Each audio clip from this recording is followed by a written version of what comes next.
Olá, está no ar o Conexão Unifeso. Pois é, ano novo, temporada nova.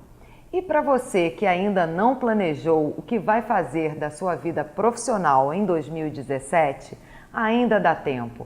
Hoje vamos conversar a respeito de financiamento estudantil no primeiro bloco e logo na sequência vamos saber a respeito do programa Pró-Ensino, uma bolsa restituível que você usufrui enquanto está estudando. Não perca, voltamos já já!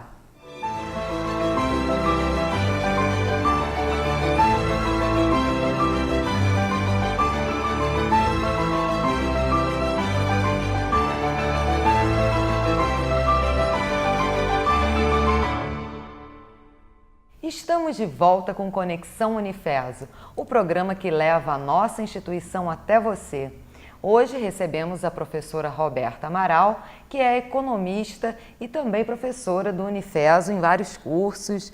Seja muito bem-vinda, Roberta, mais uma vez aqui no nosso programa. Obrigada pelo convite, Michele. Venho aqui com muito prazer ajudar vocês aí e tentar passar um pouquinho de economia para o pessoal aqui da cidade e das outras regiões próximas aqui nossas. Pois é, e o tema do nosso programa hoje é justamente a questão do financiamento estudantil. Financiar os estudos é uma boa ideia?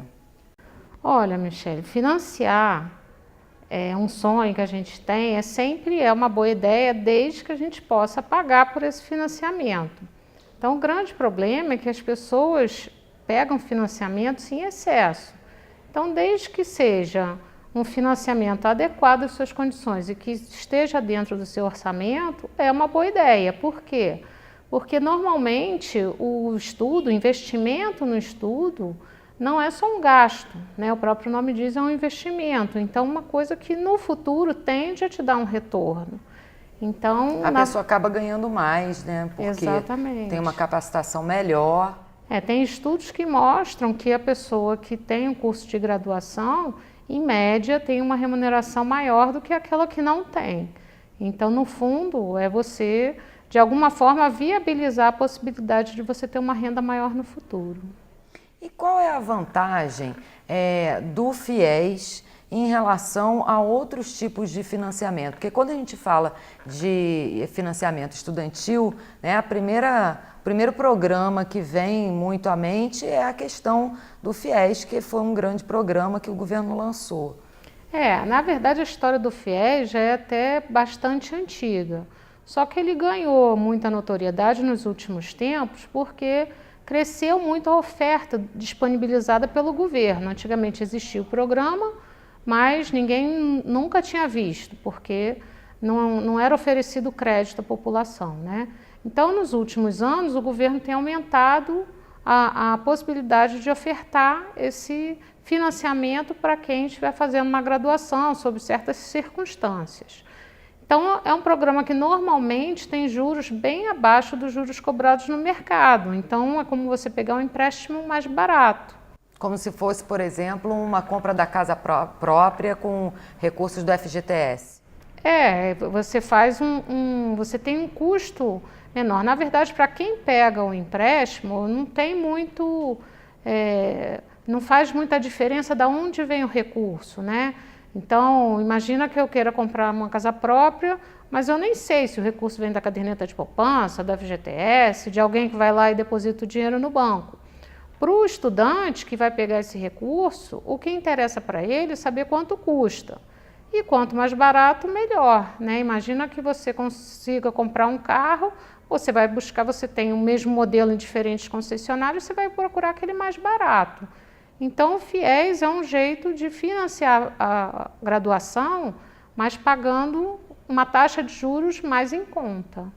Agora a questão agora é a oferta de vagas, né?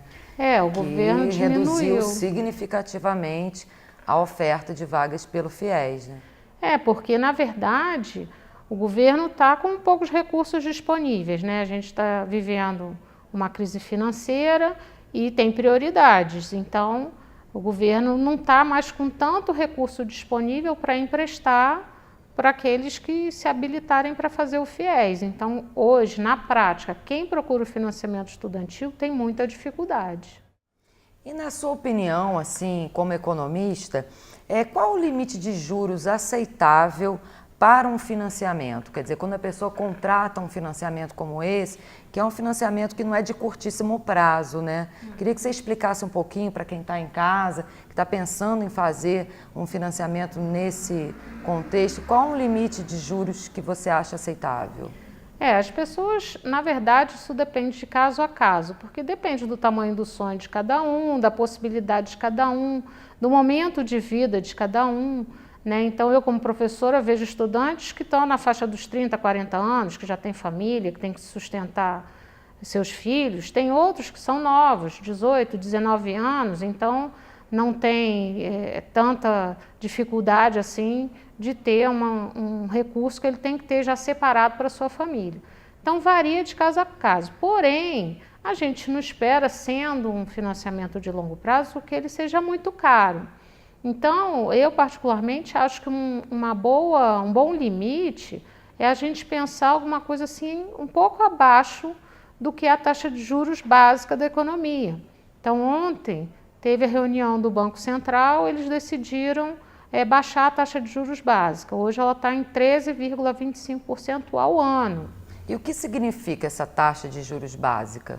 Essa taxa de juros, na verdade, é uma meta que o governo tem, porque o governo ele não pode obrigar os bancos a usarem uma certa taxa.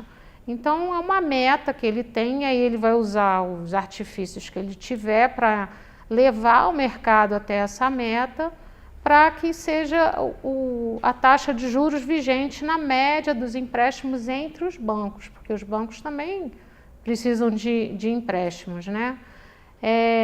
Mas quando a economia está precisando de incentivo para ela crescer, normalmente o governo abaixa os juros. Por quê? Juros mais baixos, as pessoas conseguem consumir mais, pegar mais empréstimos. As parcelas dos empréstimos ficam, digamos assim, mais pagáveis, né? Por mais que esse termo seja esquisito. Mas o fato é que ficam mais baratos os empréstimos. E o governo, então, ele diminuiu para tentar estimular a economia. Hoje, essa taxa é 13,25% ao ano.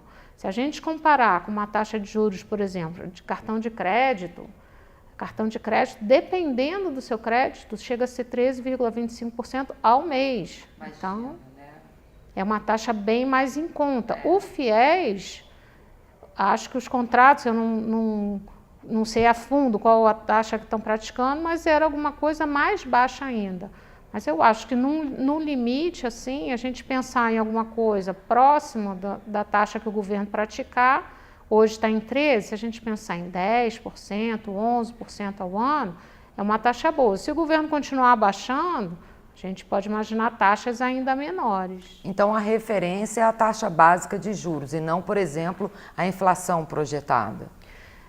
Na verdade, essa taxa vai até depender um pouco da inflação. Por isso que ela pode servir como um balizador, porque se a inflação começar a subir muito, o governo também vai mexer nessa taxa, né? Porque ele não quer nem que a economia fique parada, nem que a gente tenha muita inflação. Então, a taxa básica do Banco Central vai ser o mecanismo que ele vai ter para tentar colocar vamos dizer assim, o trem no trilho, né? O trem no seu eixo lá. Que hoje está em torno de entre 4,5 mais ou menos, chegando até no máximo de 6,5 seria o limite máximo da inflação projetada.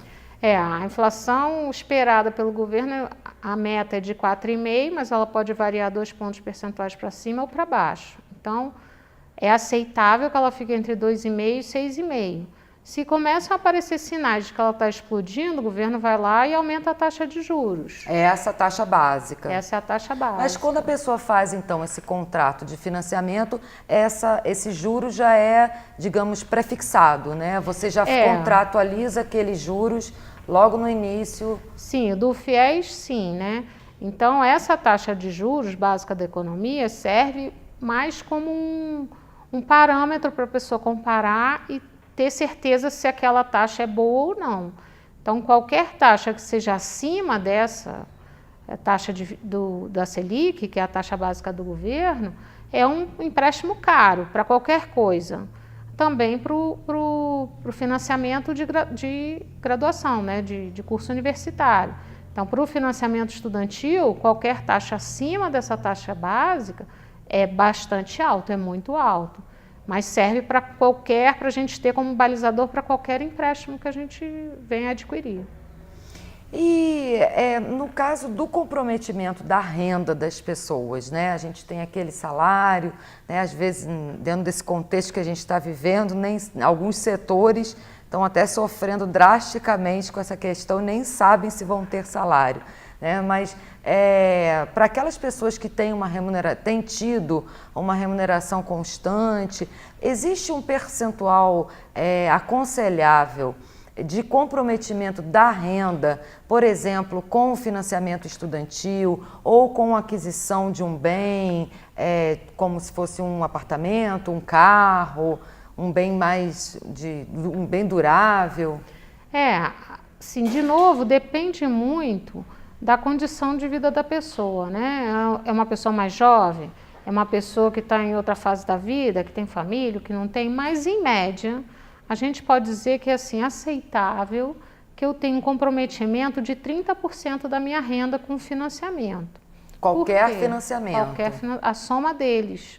Porque a gente precisa do resto para pagar moradia, lógico, eu já tenho o meu apartamento próprio, então você pode aumentar um pouco, né? A gente pode imaginar 40% de comprometimento da renda. Mas uma média boa para a gente pensar, que dá depois para a gente viver e também para fazer uma poupança, que é importante para o futuro, é 30%, eu acho. Também esse é um outro ponto muito interessante, né? A poupança acaba não sendo um hábito muito da cultura brasileira. Você vê que outros países na Europa, né? A gente tem essa cultura da poupança. Você acha que isso tem mudado no Brasil depois dessas crises? Você acha que o brasileiro está poupando mais? Olha, eu acho que a gente se viu numa realidade muito diferente a partir do Plano Real, né? Eu lembro que antes do Plano Real, a gente só comprava no cartão de crédito em uma vez e acabou. Hoje, você consegue, por exemplo, financiar bens duráveis. Eu já vi financiamento de automóvel de 80 meses. Antes do Plano Real, isso era tempo de financiamento de um apartamento. Hoje a gente pode fazer uma compra numa loja e pagar em 12 vezes. Isso era impensável antes do Plano Real. Por causa da inflação, que era absurda também. Exatamente, né? Você não conseguia, os empresários não queriam receber no futuro, né? Então hoje, eu acho que por conta disso, a gente passou a ter acesso a mais crédito, a gente passou a gastar mais, né? É importante que a pessoa tenha uma reserva justamente por conta do que você levantou. Hoje a gente está vendo o Estado, a cidade passando por crise, alguns servidores que julgavam que nunca teriam problema de receber salário não estão recebendo, né? Então pessoas passando dificuldade têm o seu emprego teoricamente garantido, mas não tiveram os salários depositados. Se essa pessoa tivesse já aquela cultura de fazer uma poupança de 3 a 6 meses do seu salário guardado, ela não passaria por essa dificuldade. Então é importante, mesmo que você não esteja pensando em guardar para o futuro, pelo menos que você tenha uma reserva para eventuais problemas. Então é importante ter um pouquinho de reserva. A mesma coisa acontece com o financiamento. Se hoje eu estou numa condição favorável e eu vou ao banco, eu consigo um financiamento bem, assim, em conta, bem significativo. Se eu espero para buscar esse financiamento na hora que eu tiver já cheio de outras contas para pagar, né, ou cheio de problemas, provavelmente o banco vai me oferecer um empréstimo bem mais caro.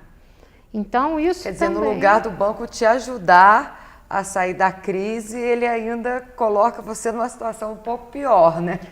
Eu não gosto muito de colocar culpa nos bancos, mas a verdade é que a gente sempre trabalha assim, né? A gente quando está num problema mais difícil, é até mais difícil a gente encontrar a saída para ele. Aí também a pessoa acaba tendo quando ela está numa situação de tranquilidade, ela tem uma capacidade de negociação melhor, né? Exatamente.